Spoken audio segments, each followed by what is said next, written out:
할렐루야. 오늘도 하나님이 예비하신 은혜가 있는 줄을 믿습니다.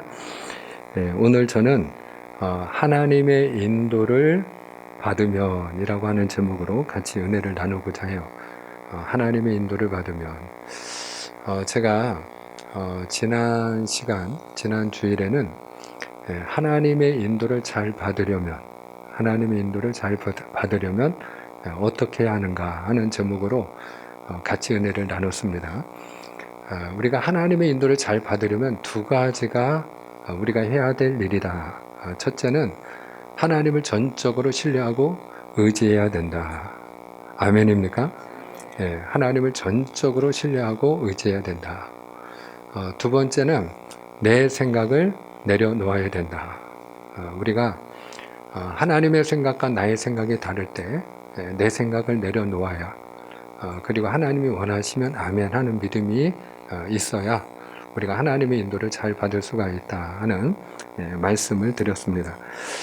그러면 하나님을 전적으로 우리가 신뢰하고 그리고 내 생각을 내려놓고 하나님의 인도를 잘 우리가 받으면 어떤 은혜가 있는가 오늘 사도 바울을 통해서 또 우리가 같이 은혜를 나누고자 합니다. 오늘 말씀 우리가 같이 읽기 원합니다. 11절입니다.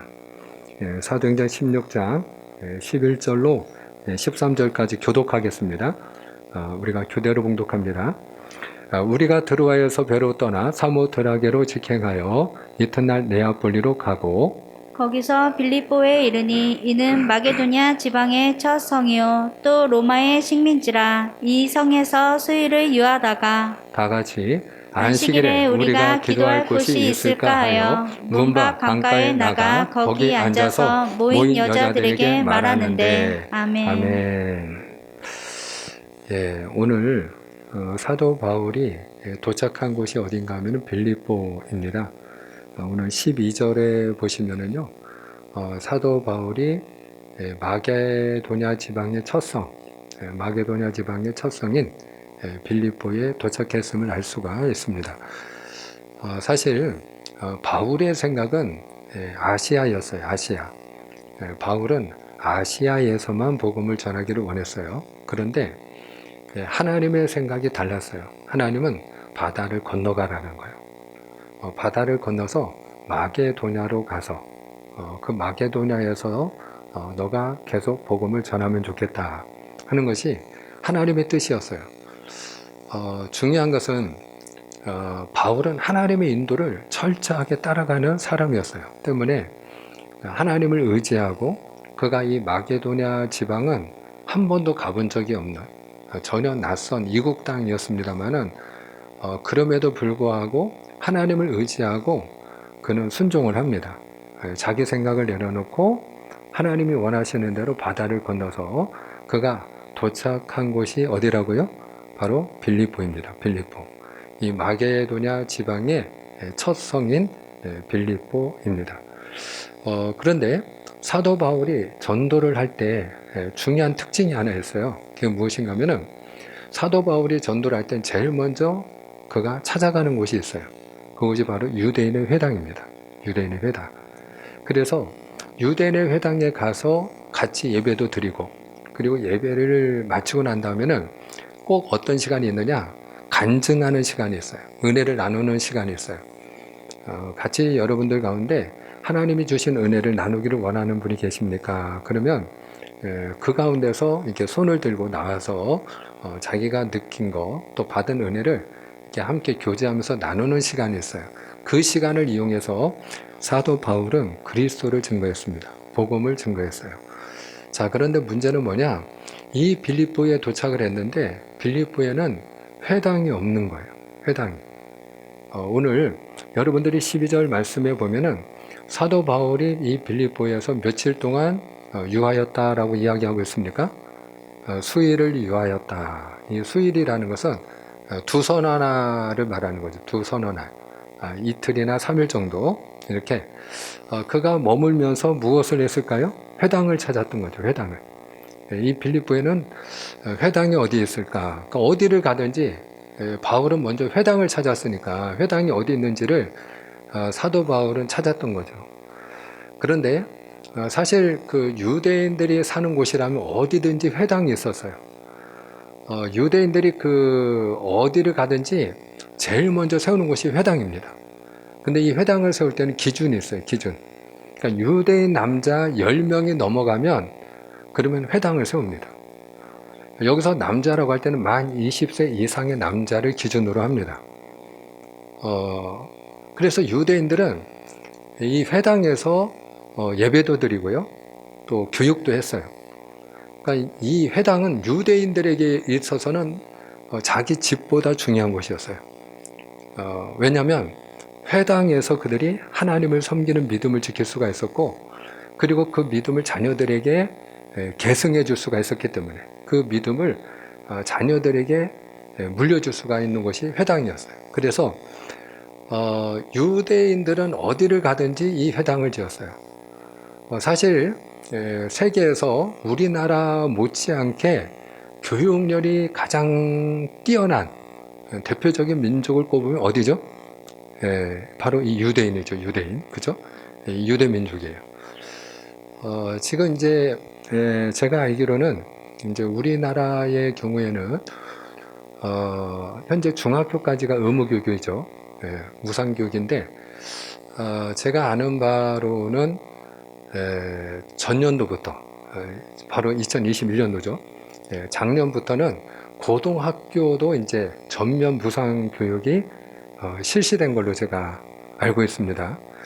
그래서 지금은 이제 고등학교까지 만 18세까지는 무상급식 그리고 무상교육이 이제 이루어지는 그런 이제 대한민국이 되었는데요. 근데 여러분, 지금의 이스라엘이 세워진 게 언제냐면 1949년도거든요. 우리나라가 1945년도에 해방을 맞이하고 대한민국 헌법을 그때 제정하고 지금 대한민국 정부가 태어났잖아요. 그런데 그 후로 한 4년이 지나서 이스라엘이 나라가 세워집니다. 그러니까 그 전까지는 2000년이 넘도록 이스라엘이 자기 나라가 없었어요. 그들은 그러니까 세계 곳곳에 흩어져서 살았던 거죠. 그러다가 항상 그 외세에 의해서 식민 통치를 받다가 1949년도에 이스라엘이 세워지는데, 이스라엘이 정부를 세우면서 제일 먼저 그들이 제정한 법이 뭔지 아십니까? 그게 무상교육이에요. 무상교육. 그러니까 만 18세 그들이 아무것도 없는 그 땅에 와가지고 각 나라에 흩어져서 세계에서 흩어져서 살던 사람들이 모여가지고 조그마한 정부를 하나 만들어 놓고 이제 여기가 우리나라가 우리 국가다. 그리고 그들이 선포하고 그리고 정부를 수립하고 법을 제정하고 시작하면서 그들이 제일 먼저 제정한 게 무상교육이에요. 아무것도 없는 상태에서. 그래서 만 18세까지는 이미 이스라엘은 70년 전에, 지금은 이제 우리나라도 만 18세까지 무상교육을 하는 나라가 되었습니다만은 이스라엘은 70년 전에 이미 18세까지는 무상교육을 원칙으로 해서 그렇게 교육에 대해서 모든 걸 쏟아부은 나라가 유대인이었다 하는 것을 우리가 알 수 있어요. 자, 그런데 빌립보에는 회당이 있었다고요, 없었다고요? 회당이 없었어요. 이 얘기는 빌립보에는 적어도 10명 이상의 유대인이 없었다는 얘기예요. 그만큼. 그래서 사도 바울이 기도할 곳이 필요했기 때문에 그가 어디를 찾아가느냐? 강가로 나갑니다. 강가로. 왜냐하면 한적한 곳을 찾아서 기도하기 위함이었어요. 하나님 앞에 기도하기 제일 좋은 곳은 한적한 곳이잖아요. 그러니까 성문 바깥에 강가로 나갔는데 거기에서 모여 있는 한 무리의 여인들을 보게 됩니다. 자, 사도 바울이 한 무리의 여인들을 만났을 때 그가 제일 먼저 한 일이 무엇이었을까요? 무엇이었을까요? 복음을 전하는 일이었죠. 복음을 전하는 일. 그 복음을 전할 때 그 복음을 듣는 여인들 가운데 누가 있었느냐? 루디아라는 여인이 있습니다. 루디아. 이 루디아가 중요합니다. 자, 오늘 14절과 15절을 우리가 또 한번 같이 믿음으로 읽겠습니다. 두아디라시에 시작. 두어디라시에 있는 자색옥갑 장수로서 하나님을 섬기는 루디아라는 한 여자가 말을 듣고 있을 때 주께서 그 마음을 열어 바울의 말을 따르게 하신지라. 그와 그 집이 다 세례를 받고 우리에게 청하여 이르되 만일 나를 주 믿는 자로 알거든 내 집에 들어와 유하라 하고 강건하여 머물게 하니라. 아멘. 자, 14절을 보세요. 14절에 보시면 이 루디아에 대해서 소개를 하고 있죠. 이 루디아는 두아디라 시에서 자색 옷감 장사를 하는 여인이었다. 이 두아디라는 소아시아에 있는 한 도시입니다. 여러분들이 요한계시록 보면 7교회가 거기 소개되고 있습니다. 그 소아시아 7교회 가운데 한 교회가 두아디라 교회가 있어요. 이 두아디라 교회가 하나님 앞에 한 가지 칭찬도 듣고 또 책망도 받았던 그런 교회가 이 두아디라 교회인데요. 이 두아디라는 그냥 작은 마을이에요. 그러니까 이 두아디라에서 그 자색 옷감 장사를 하다가 이 루디아라는 여인이 남편을 잃었던 것 같아요. 그러니까 남편을 잃고 그가 남편이 하던 그 가업을 이어받아 가지고 보통 여인들이 뭐 새롭게 일을 하는 게 쉽지 않았기 때문에 그 동안에 그 남편을 도와서 자기가 하던 그 사업을 이어받아 가지고 아마도 본인이 그 남편을 잃은 뒤에 이 좀 더 큰 도시로 와서 장사를 하기 위하여 또 어떤 면에서는 자기를 전혀 알지 못하는 도시에서 새롭게 시작하고자 하는 마음으로 빌립보로 이주를 했던 것 같아요. 그래서 빌립보에서 이 루디아가 자색 옷감 장사를 했는데 이 자색 옷감은 주로 누가 입었느냐? 부유한 사람들이 입었어요. 지위가 높은 사람들이 입었어요. 그러니까 당시에 자색 옷은 왕이 입었거든요. 그러니까 이 루디아가 가난했을까요? 아니면 부유했을까요? 그렇죠. 부자들을 상대로 해서 장사를 하는 여인이었으니까 오늘날로 말하면 여자 CEO예요. 그래서 이 자색 옷감 장사를 하면서 그러면서 나름대로 이제 경제력이 있는 그런 여인이 루디아이었는데 이 루디아가 하나님을 섬기는 자였다 이렇게 소개를 해요. 그러니까 하나님을 섬기는 자였다는 얘기는 그의 남편이 유대인이었을 확률이 높은 거예요. 그러니까 그 남편이 섬기는 하나님을 이 루디아도 그냥 섬겼던 거죠. 이 루디아는 유대인은 아니에요. 이방 여인인데 근데 남편이 섬기던 하나님을 그 여인도 같이 섬기는 마음이 있었던 거죠. 그런데 이 루디아와 이 강가에 모여있는 여인들, 그 여인들에게 사도 바울이 복음을 전할 때에 중요한 건 누가 도우셨다? 하나님이 도우십니다. 그래서 루디아의 마음을 열어서 그가 하나님의 복음을 듣고 은혜를 받아요. 자, 그러면 사도 바울이 전한 복음이 무엇일까요? 여러분, 사도 바울이 어디를 가든지 전한 그의 세 가지 복음이 있어요. 첫 번째, 사도 바울이 항상 복음을 전할 때 이 세 가지를 증거했는데 예수 안에 있으면 죄사함이 있습니다 하는 거예요. 예수 안에 있으면 죄사함이 있습니다. 왜 그러냐? 예수님이 우리 죄를 위하여 죽으셨기 때문이에요. 아멘입니까? 예수님이 우리 죄를 위하여 죽으셨기 때문에 예수 안에 있으면 죄사함을 받습니다. 두 번째로 예수 안에 있으면 부활이 있습니다. 예수 안에 있으면 부활이 있습니다. 왜 그러냐? 예수님이 죽음을 이기고 부활하셨기 때문이에요. 할렐루야. 예수님이 죽음을 이기고 부활하신 분이기 때문에 누구든지 예수를 믿으면 예수 안에서 부활에 참여한다는 것이. 그리고 세 번째로 그가 들려준 복음이 뭐냐? 예수 안에 있으면 의롭다함을 얻습니다 하는 거예요. 의롭다함을 얻습니다. 우리는 다 죄인이잖아요. 여러분, 천국을 우리가 소망합니다. 자, 근데 천국은 누가 들어갈까요? 천국은 1번 죄 없는 사람, 2번 하나님의 자녀. 그렇습니다. 예, 잘 알고 계시네. 그리고 너무나도 제대로 알고 계세요. 여러분, 죄 없는 사람이 천국에 만약에 들어간다면 우리 가운데 아무도 들어갈 수가 없을 거예요. 우리 가운데 죄 없는 사람은 아무도 없기 때문이에요. 의인은 없나니 하나도 없다고, 모든 사람이 다 죄를 범하여 하나님의 영광에 이르지 못하였다고 천국에 들어갈 사람은 아무도 없어요. 그런데 여러분, 누가 하나님의 자녀가 되느냐? 이 하나님의 자녀가 되는 권세를 누구에게 하나님이 허락하셨어요? 영접하는 자, 곧 그 이름을 믿는 자들에게는 하나님의 자녀가 되는 권세를 주셨느니라. 예수님을 영접한 자예요. 그러니까 내가 예수님을 믿으면 하나님이 나를 하나님의 자녀로 삼아주시고, 내가 하나님의 자녀이기 때문에 하나님이 나의 죄를 사하여 주실 뿐만 아니라 나를 의롭게 여기신다는 거예요. 이것이 사도 바울이 증거한 복음이에요. 근데 이 복음을 바울이 이 빌립보에 와서도 동일하게 또 증거했겠죠. 어디를 가든지 바울의 복음은 다르지 않아요. 복음은 항상 동일합니다. 2000년 전 복음이나 지금의 복음이나 바울이 그때 선포했던 복음이나 오늘 우리가 듣는 복음이나 동일한 줄로 믿으시길 바랍니다. 그래서 우리가 예수 안에 있으면 뭐가 있다고요? 제사함이 있고, 예수 안에 있으면 부활이 있고, 예수 안에 있으면 의롭다함을 얻고 하나님의 자녀가 되는 줄로 믿으시면 아멘. 그렇습니다. 이 복음을 들을 때 귀가 확 열린 거예요. 루디아가 귀가 확 열렸어요. 이 복음을 들을 때 너무 큰 은혜를 받았어요. 그래서 루디아가 하나의 요청을 하게 됩니다. 오늘 15절에 있는 말씀에 보면 나를 주 믿는 자로 여기거든.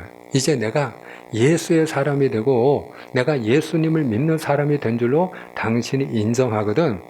이제 당신이 우리 집에 들어오셔서 우리 집에 유하라. 그리고 강권하여 머물게 아니라 그랬어요. 강권하여 머물게 아니라. 루디아는 부유한 사람이라고 했죠. 근데 그가 가지고 있는 그 부유함을 가지고, 그 재물을 가지고 그가 하나님의 종을 섬기고, 이와 같이 이 바울만 있었던 게 아니거든요. 바울이 전도를 시작할 때 누구와 함께 시작했죠? 신라와 함께 시작했어요. 그리고 그가 중간에서 누구를 만나죠? 디모데를 만났어요. 그런데 우리가 적어도 사도 바울과 그리고 신라와 디모데가 지금 함께 있는데 또 한 사람을 우리가 기억해야 돼요. 누구냐? 사도행전을 기록하고 있는 사람이 누구일까요? 지금 이 말씀을 기록하고 있는 사람, 이 모든 일을 기록하고 있는 사람, 바로 누가입니다. 누가. 그러니까 적어도예요. 적어도 4명 이상의 장정이 지금 바울과 함께 있는 거예요. 그런데 여러분, 그 4명 이상의 장정이 한 집에 머문다고 할 때 적어도 그 4명이 잘 수 있는 방이라면 방이 큰 방이 있든지 아니면 방을 2개 이상 내어주어야 했을 거예요. 그리고 그 4명의 장정이 함께 거기서 먹고 지내려면 그만한 경제력이 바탕이 되지 않으면 쉬운 일이 아니었을 것이에요. 그리고 한 걸음 더 나가서 그의 집이, 이 루디아의 집이 기도처로 사용이 돼요. 사람들이 함께 모여서 거기서 기도하고 예배를 드리고 하나님의 말씀을 들었어요. 그리고 나중에 이곳이 바로 빌립보 교회가 되는 줄 믿으시길 바랍니다. 그래서 여기서 루디아의 집이 빌립보 교회가 돼서 빌립보 교회가 탄생을 하는데, 이 빌립보 교회가 사도 바울이 이 마게도냐 지역에서 복음을 전하고 유럽을 복음하는데 아주 굉장히 중요한 역할을 합니다. 이게 첫 열매거든요. 아주 중요한 기둥 같은 역할을 해요. 우리가 흔히 윈윈이라는 말을 쓰는데요.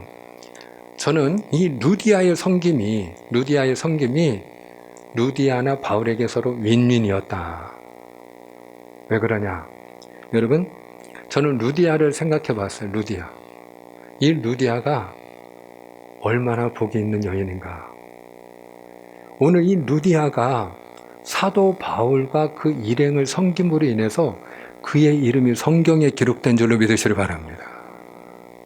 그러니 여러분, 오늘 우리가 이 루디아라는 여인을 기억하고 루디아를 통해 같이 은혜를 나누고 있으니 그의 이름이 당연히 생명록에 기록되어 있지 않겠습니까? 하나님이 내게 주신 그 재물을 가지고 하나님의 종을 섬기고 전도자들을 섬기고 하나님의 선교에 참여하고 하나님의 교회를 섬기고 그러면서 자기의 이름이 영원히 모든 사람들이 복음이 전파되는 그곳에 그 마리아처럼 기억되는 그런 영광을 누리게 되었으니 이게 얼마나 큰 복입니까? 그리고 저는 이 루디아가 얼마나 복 있는 여인인지, 여러분, 제가 성경에서 수많은 그 믿음의 사람들, 하나님의 사람들이 등장하지만 저의 영적인 멘토는 바울이거든요. 저의 모델이 바울이에요. 근데 우리 가운데 아마 바울을 모델로 삼고 믿음을 가지고 사는 분들이 많이 계실 거예요. 바울과 같은 위대한 하나님의 사람이 어디 있습니까? 그런데 그렇게 위대한 하나님의 사람을 자기 집에 모시고 날마다 바울과 함께 머물면서 하나님의 말씀을 듣고 은혜를 나눌 수 있었다. 이게 보통 은혜와 복이 아니죠. 이건 무엇과도 바꿀 수 없는 축복이죠. 그런데 루디아에게만 이런 복이 임한 게 아니라 사실은 또 누구에게도 이것은 축복이었느냐? 바울에게도 복이었어요. 할렐루야. 바울에게도 복이었어요. 왜냐하면 바울은 바로 이 빌립보가 그에게는 생소한 곳이거든요. 낯선 곳이에요. 아무것도 그가 가지고 있는 것도 없고 아는 사람도 없는 것이 빌립보거든요. 그런데 이 루디아라는 여인을 만나면서 숙식 문제가 해결이 되고 기도처가 해결이 되고, 그리고 그것이 하나님의 교회가 돼서 선교지가 되면서 사도 바울이 나중에 빌립보서에서도 그와 같은 고백을 하고 빌립보 교회에 감사한 마음을 전합니다마는 사도 바울의 필요를 채워주었던 그 교회가 빌립보 교회입니다.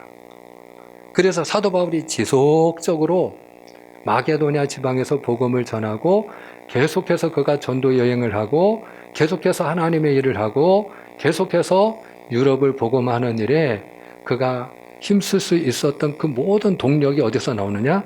바로 이 루디아로부터 출발을 하는 거예요. 그러니 여러분, 이것을 우리가 다른 말로 뭐라고 부르느냐? 여호와 일의 은혜다, 이렇게 얘기하는 거예요. 여호와 일의 은혜. 오늘 사도 바울이 사실상 아무것도 준비되어 있지 않고 처음부터 그가 계획한 전도가 아니었어요. 그가 처음부터 생각한 지역이 아니었어요. 그럼에도 불구하고 하나님이 원하시기에 아멘하고 순종하고 하나님의 인도함을 따라 바다를 건너왔을 뿐인데, 하나님은 루디아를 준비해 놓으시고 기도처를 준비해 놓으시고 하나님께서 여호와 일의 모든 것을 다 예비하사 그의 필요를 채우시는 줄로 믿으시를 축원합니다. 그렇습니다. 사랑하는 여러분, 하나님은 어떤 하나님이냐? 여호와 일의 하나님인 줄로 믿으시를 바랍니다. 한번 따라합니다. 여호와 일의 하나님. 아멘입니까? 그러면 그 하나님이 오늘 여호와 일의 금년 한 해 동안에도 우리를 하나님이 축복하시기 위해서 좋은 것을 예비해 놓으시고 우리의 걸음을 인도해 가는 줄로 믿으시를 축원합니다. 그러므로 우리가 하나님의 인도를 잘 따라가야겠죠. 취업의 문을 두드리는 그런 우리 젊은 자녀들에게는 하나님이 좋은 직장을 예비해 놓으신 줄로 믿습니다. 지금 열심히 공부하는 자녀들에게는 하나님께서 그 걸음을 통해서 그 자녀를 쓰시기 위한 좋은 길을 또한 예비해 놓고 계신 줄로 믿습니다. 경제적이든 우리가 건강이든 자녀의 문제가 되었든 우리의 노후가 되었든 무엇이 되었든 하나님이 좋은 것을 예비해 놓으시고 우리를 하나님은 인도해 가시는 하나님이세요. 자, 그런데 여러분, 그 모든 것들은 이 땅의 것이고요. 하나님이 정말로 좋은 것을 예비해 놓으셨는데 그것이 바로 하늘나라 장막인 줄로 믿으시면 아멘입니다.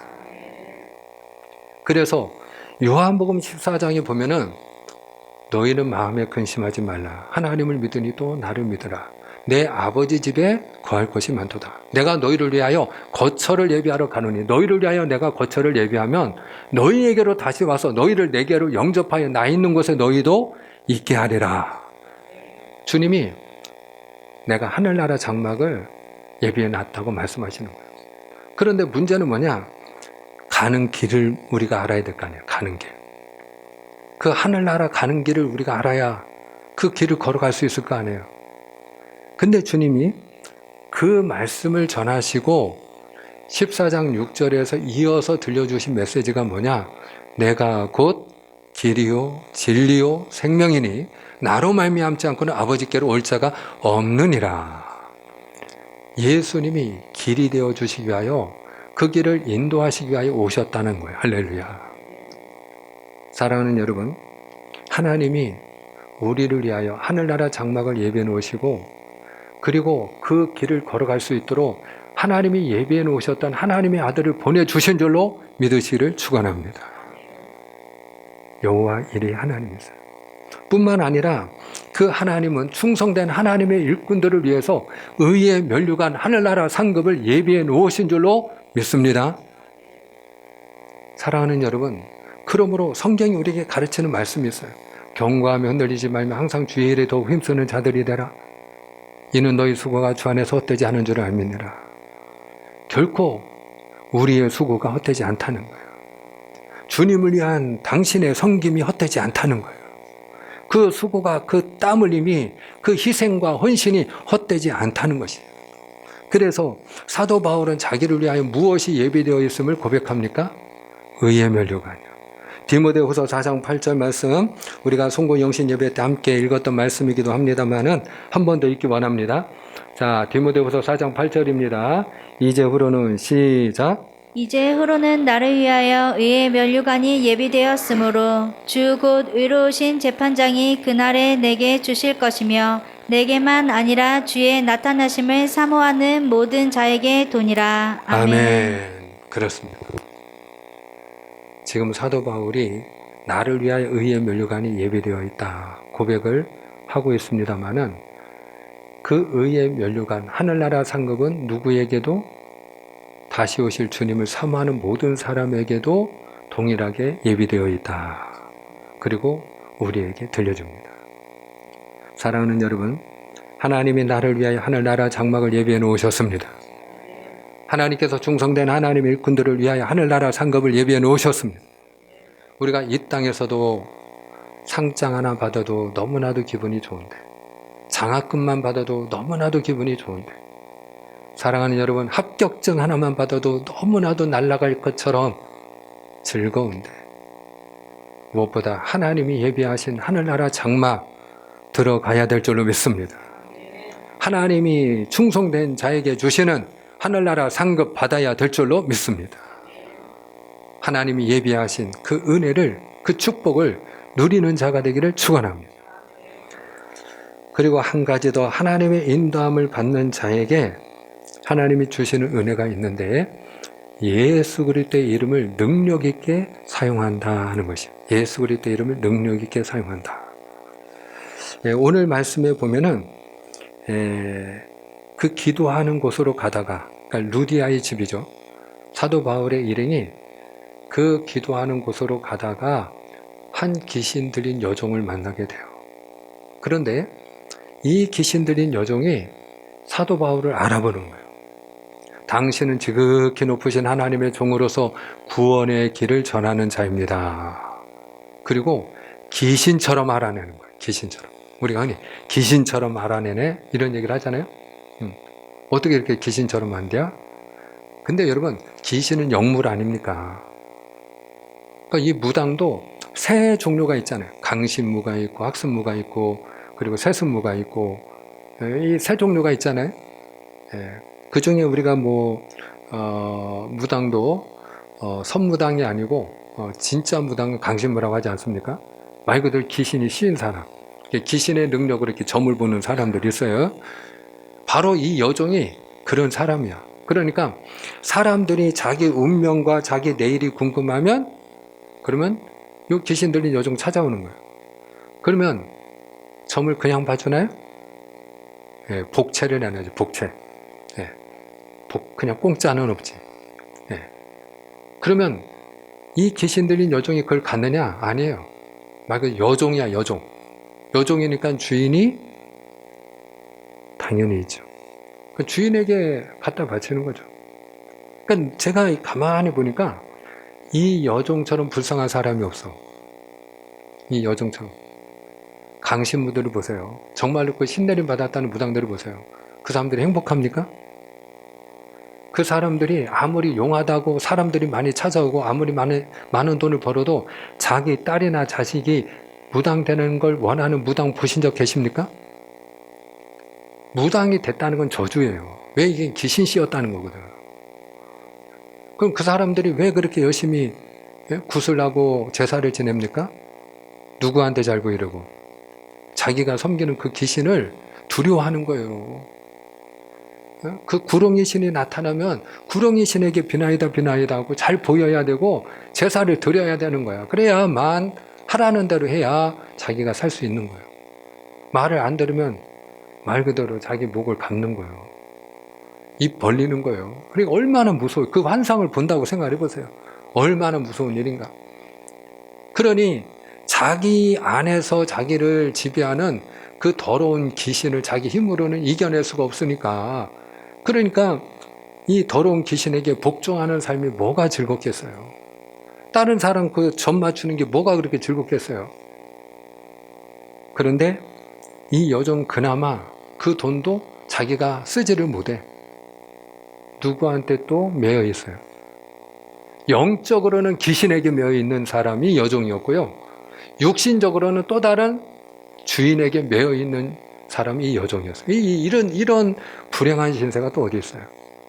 근데 여러분, 오늘 사도 바울이 놀라운 선포를 합니다. 자, 귀신처럼 자기의 정체를 알아내고 말을 하는 그 귀신을 향하여 명령을 하는데 15절입니다.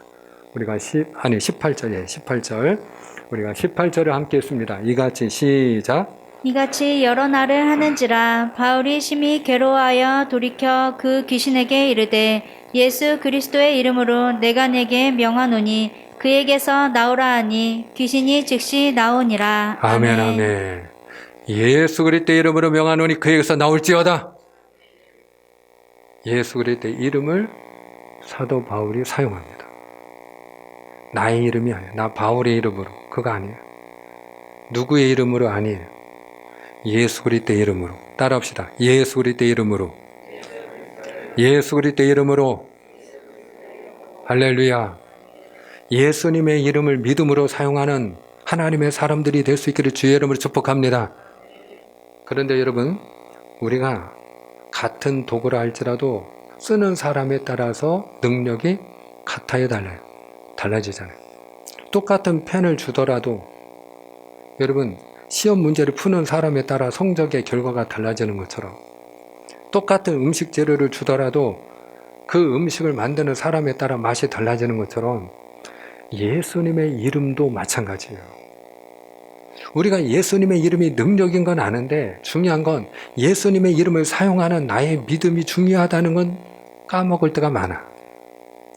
실제로 지금 사도 바울이 예수 그리스도의 이름으로 귀신을 쫓아내고 이렇게 병든 자를 고치고 예수 그리스도의 이름으로 그가 능력 있는 일들을 행하게 되니까 그것을 나중에 누가 보느냐면 사도행전 19장에 보면 제사장 스게와라는 사람에게 7 아들이 있는데 그 7 아들이 그걸 보고 따라합니다. 야, 예수 그리스도 이름이 저렇게 능력이 있어? 그건 주문처럼 그냥 외우고 얘기하는 거예요. 그래서 귀신 들린 사람에게 가서 시험하듯이 예수 그리스도 이름으로 명하노니 귀신은 떠나갈지어다. 그런 명령을 했는데 망신만 당했어요.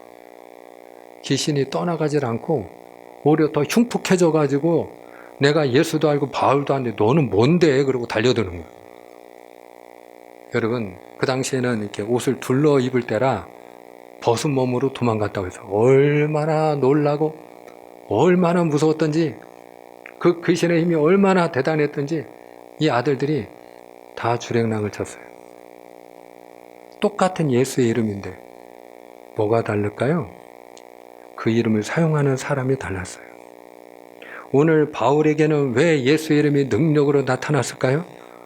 그가 하나님의 인도를 받는 사람이었기 때문이에요. 저는 이 경험을 저도 하고 여러분도 다 하고 있다고 생각을 해요. 우리가 하나님의 말씀대로 살려고 힘쓸 때, 하나님의 인도함을 받을 때, 예수 그리스도의 이름으로 내가 명령하고 기도할 때와 그냥 내 마음대로, 내 욕심대로, 내 정욕대로, 내 고집대로 살다가 예수님의 이름으로 기도할 때는 뭔가 모르게 능력이 다르다 하는 것을 알 수가 있습니다. 같은 사람이어도 나의 믿음의 분량에 따라 사랑하는 여러분, 말씀을 맺고자 합니다. 저는 주님의 이름으로 축복하는 것은 금년 한 해 저나 여러분이나 하나님의 교회나 하나님의 인도를 잘 받는 한 해가 될 수 있기를 축복합니다. 근데 우리가 하나님의 인도를 잘 받기 위해서 하나님을 전적으로 신뢰하고 의지해야 될 줄로 믿습니다. 내 생각을 내려놓고 하나님이 원하시면 아멘하는 믿음으로 따라가야 될 줄로 믿습니다. 그럴 때 여호와 일의 은혜, 하나님이 예비하신 은혜를 우리가 보게 될 줄을 믿습니다. 그리고 한 걸음 더 나아가 예수 그리스도의 이름을 능력 있게 사용하는 자가 될 줄을 믿습니다. 저와 여러분이 바로 그 이름을 능력 있게 사용할 수 있는 하나님의 사람들 다 되실 수 있기를 주님의 이름으로 축복합니다. 기도하겠습니다.